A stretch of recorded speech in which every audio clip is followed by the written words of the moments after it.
Hi beauties, it's Corinne here with Soulship Channeling, here with a collective message. This will be for everyone. If it resonates, stick with and welcome in. And if it's not for you, then many blessings and wishing you well along your path. The first thing I see for you today is like in Hunger Games when they were out in the field and there were parachutes that would bring them little like satchels of goods. I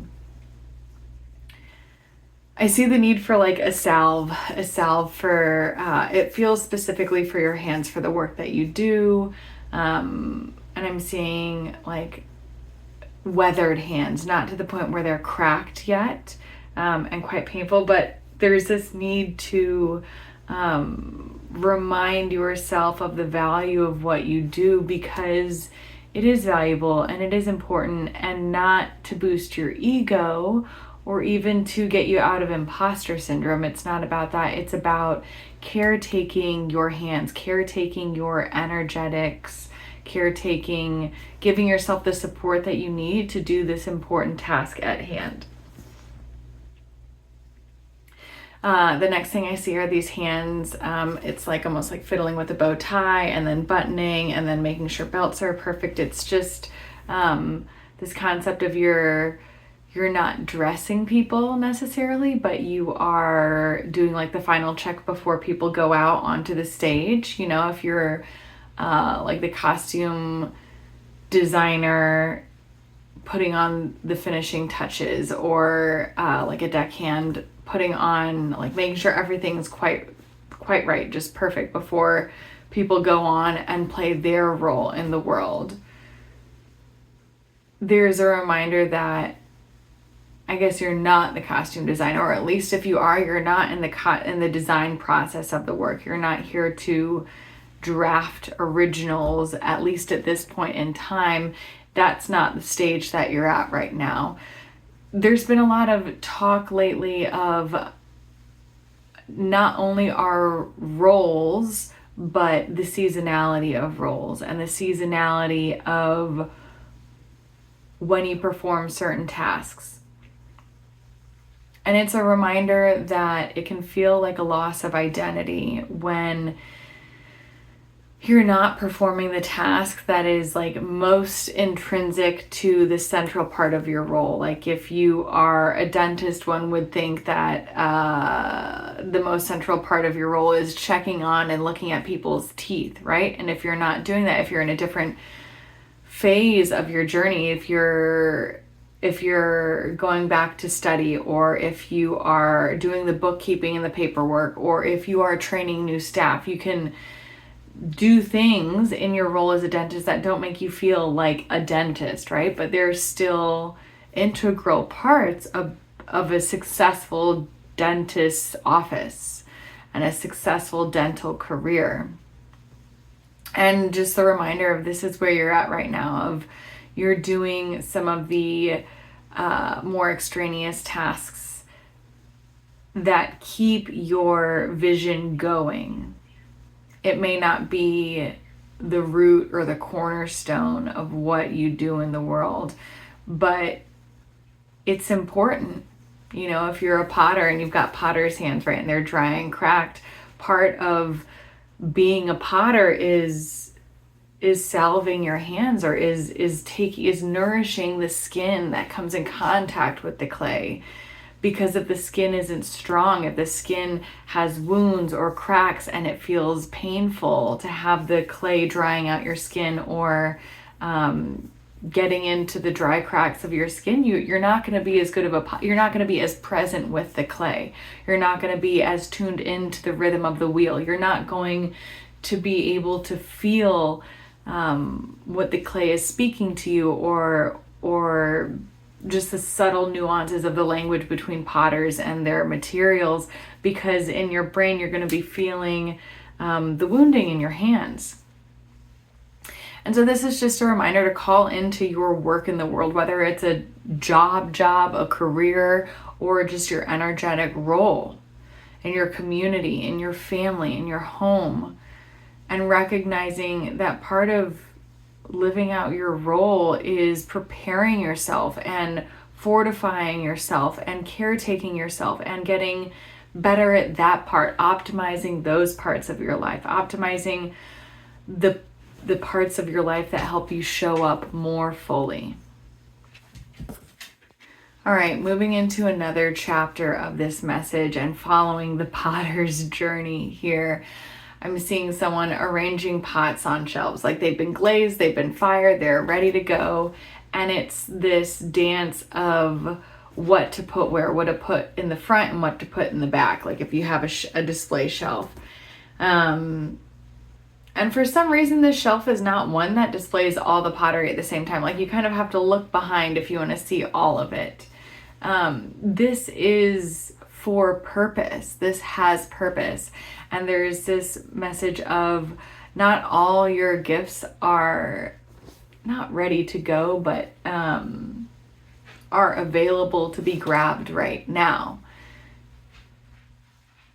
There's something that happens, I'm hearing, outside of the firing process, that if you're a potter, there's like a soul and a spirit that comes into the clay after it's been formed, after it's been glazed, after it's been, cleaned and polished and put on it. There's time that it needs still to receive the spirit that it's going to carry. This is kind of the way it goes with your products or your gifts or your offerings as well. There's almost like not necessarily a fermentation process or period, but allowing things to sit is allowing the fullness of their form to come in. Because while we are making the 3D aspects of things, we're working in so many realms.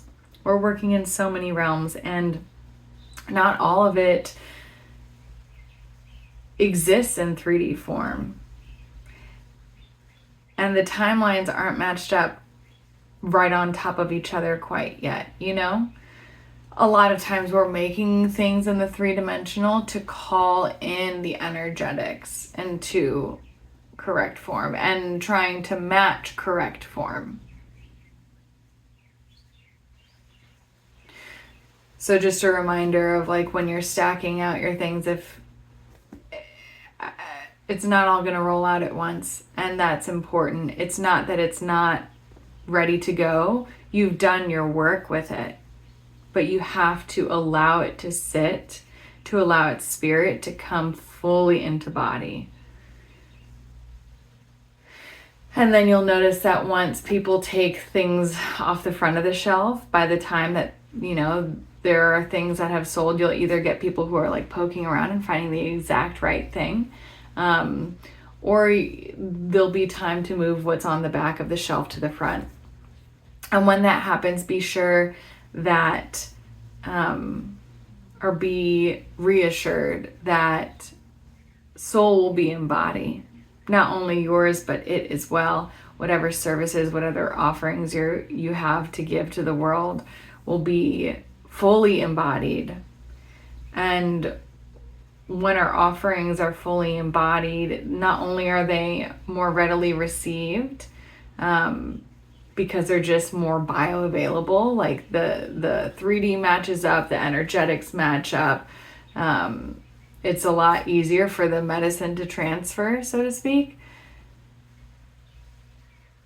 But it also has fresher information that is not available to us now. It's almost like we're going through a tunnel underground, and the things that live in your services or live in these pots need sunlight to breathe. And so it's not appropriate for them to be in their vessels in this tunnel time, in this underground time. When there's not sun available, they'll come in on the other side, because that's where they are. They're on the other side. So have that ease, and do be attuned to that presence as you see it come into form.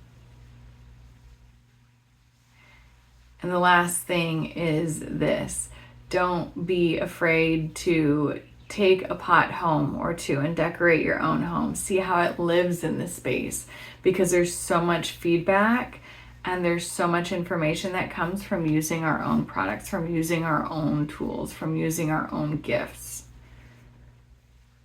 What would we change about it? And that's what's going to make a truly refined, highly valuable, sought after gift, because when it comes to creating something powerful, it's rarely quick, and